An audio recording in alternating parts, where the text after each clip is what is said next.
Welcome, my friends. Today I want to share a message that might change the way you look at life's challenges, struggles, and even blessings. Have you ever prayed for patience, for courage, or for love? And instead of receiving those qualities instantly, you found yourself in situations that tested you to your core? Maybe you prayed for patience and suddenly everything in your life seemed delayed. You prayed for courage and suddenly fear stood in front of you. You prayed for love and people came into your life who were not always easy to love. This isn't a coincidence. This is how God works. He doesn't simply hand us virtues as if they were gifts we could unwrap. Instead, He places us in circumstances that give us the opportunity to grow into those virtues. Think of it this way. If you ask to become strong, God doesn't just drop muscles on your body. He gives you weights to lift, resistance to push against, and workouts that leave you sore. Why? Because strength is built, not gifted. And so it is with patience, courage, and love. Patience, the waiting room of life. Let's start with patience. How many of us have asked God, please give me patience? And the very next day, you find yourself in traffic, running late, standing in a long line at the grocery store, or waiting for news that doesn't come when you want it to. It feels frustrating, doesn't it? But that's exactly where patience is born. You don't develop patience when everything is smooth, when everything is on time, and when everyone is agreeable. You develop patience when life says, not yet. Think of a seed planted in the ground. The seed doesn't become a tree overnight. It waits in the darkness. It pushes against the soil. It stretches slowly toward the sunlight. That waiting, that uncomfortable, unseen, quiet waiting, is where patience lives. And God, in His wisdom, allows us to sit in that waiting room of life so that we can learn how to trust His timing. I remember hearing the story of someone who prayed for patience with their children. They were tired of losing their temper and wanted to be calmer. Guess what happened? Their kids tested them more than ever.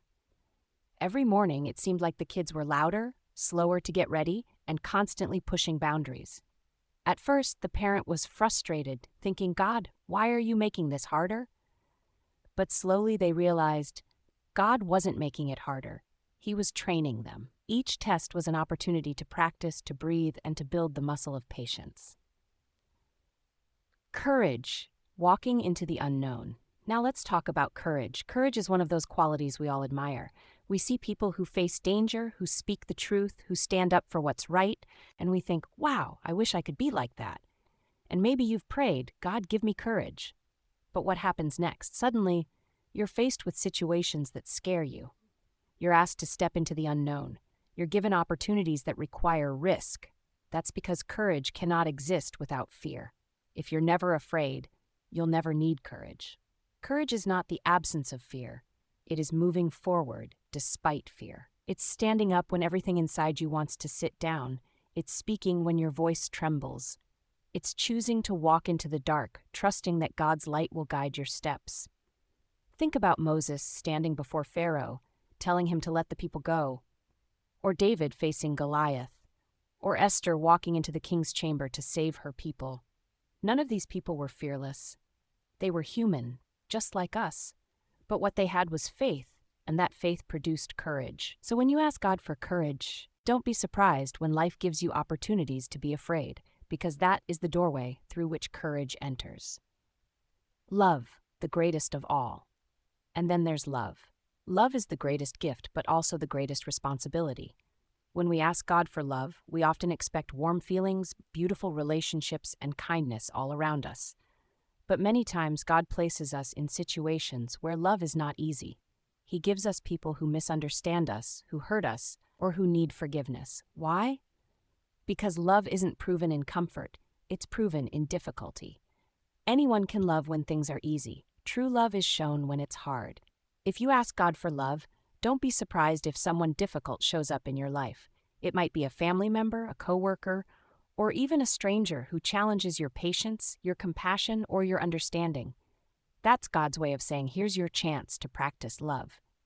But love isn't only about giving, it's also about receiving. Sometimes when you ask for love, God brings people into your life who want to pour love into you, but you struggle to receive it. Maybe you've been hurt before. Maybe you've built walls. And so God gives you opportunities to open up, to trust again, and to let love in. Life as a classroom. If you think about it, life is really a classroom, and God is the greatest teacher. Every challenge is a lesson. Every delay, every fear, every relationship. It's all part of the curriculum designed to grow us into the people we are meant to become. The truth is, God cares less about giving us comfort and more about building our character. He knows that the fruit of patience, courage, and love will last forever, far beyond this temporary life. So while we may complain, "God, why is this happening?" He gently whispers, "Because this is the very answer to your prayer." So my friend, the next time you ask for patience, don't expect life to suddenly be smooth. Expect challenges. The next time you ask for courage, don't expect fear to vanish. Expect to be placed in situations that test your bravery. And the next time you ask for love, don't expect everyone around you to be perfect. Expect opportunities to practice love, even when it's difficult. That is how God answers prayers. Not by giving us the end result instantly, but by shaping us into people who can carry that gift with maturity and strength. And this is just the beginning of what I want to share with you. In the next part, we're going to go deeper. We'll explore how these lessons play out in real life, how you can embrace them with joy instead of resistance, and how understanding this principle can transform your relationship with God forever. Stay with me. Now, let's go deeper. Let's see how this principle shows up in the stories of people in our daily lives and in the way God gently shapes us to become more like Him. The parable of the sculptor. Imagine a sculptor looking at a rough block of marble. To anyone else, it's just a rock. But the sculptor sees something hidden inside. He sees a masterpiece. To bring it out, he takes a hammer and chisel and begins to strike. Every strike removes a piece of the stone. To the stone, it might feel harsh, painful, unnecessary, but with every strike, the image of beauty begins to emerge. That's exactly how God works with us. When we pray for virtues, He begins to chisel away at the parts of us that don't align with those virtues. If we pray for patience, He chisels away our impatience. If we pray for courage, He chisels away our fear. If we pray for love, He chisels away our selfishness. And while it may feel uncomfortable, it's all part of His design to reveal the masterpiece He sees inside of us. Real-life lessons in patience.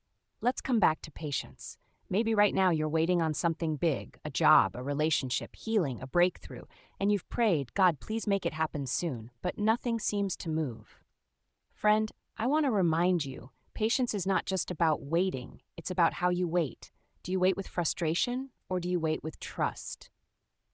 Do you fill the waiting room with complaints or with gratitude? I once heard someone say, "Patience is not the ability to wait, but the ability to keep a good attitude while waiting." That's powerful. Because anyone can wait, but few can wait well. And when God delays, it's not because He has forgotten you, it's because He's preparing you. Real-life lessons in courage. Now, think about courage. Sometimes courage looks like grand acts of heroism, but more often, it looks like small steps of faith. It looks like applying for the job you don't feel qualified for. It looks like forgiving someone who hurt you. It looks like saying yes to an opportunity even though you're not sure how it will work out. When you ask for courage, God will give you doors to walk through. And often those doors will feel intimidating. But here's the secret. Courage grows every time you step through one. The more you face fear, the smaller it becomes. Remember this, courage is contagious. When you step out in courage, others see it, and it inspires them. One person's courage can change a family, a community, even a generation. Real-life lessons in love. And then there's love. Love is the hardest and the most beautiful of all. Because love requires sacrifice. It requires putting others before yourself. It requires forgiving, even when you don't want to. God answers prayers for love by sending us people who need it. Sometimes that's easy, like a child who smiles at you. But sometimes it's hard, like an enemy who insults you, or a friend who betrays you. But in those moments, God whispers, "Love them anyway, because that's how I love you." Love is not always a feeling, it's a choice. And when you choose love in difficult circumstances, you reflect God's heart more than anything else. Living with open hands. So how do we live this out? How do we embrace God's way of answering prayers without frustration? The answer is this: live with open hands.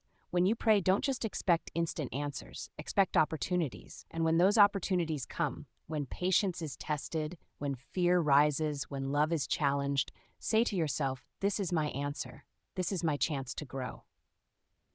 Living with open hands means trusting that God knows what He's doing. It means letting go of control and embracing the process. Closing part 2. So, my friend, remember this: when you pray for patience, God will send you waiting rooms. When you pray for courage, God will send you giants to face. When you pray for love, God will send you people, some easy, some difficult to love. Don't mistake the challenge for silence. Don't mistake the test for neglect. These are God's answers. These are His gifts. Life is not about escaping difficulty. It's about growing through it. And if you can embrace this truth, you'll begin to see every trial, every delay, every relationship in a new light. They're not accidents. They're lessons. They're opportunities. They're answers to the very prayers you whispered. So keep praying, keep trusting, and keep growing. Because the God who hears your prayers is the same God who is shaping you into someone far greater than you could ever imagine. Thank you for being here today. May you find patience in waiting, courage in fear, and love in every corner of your life.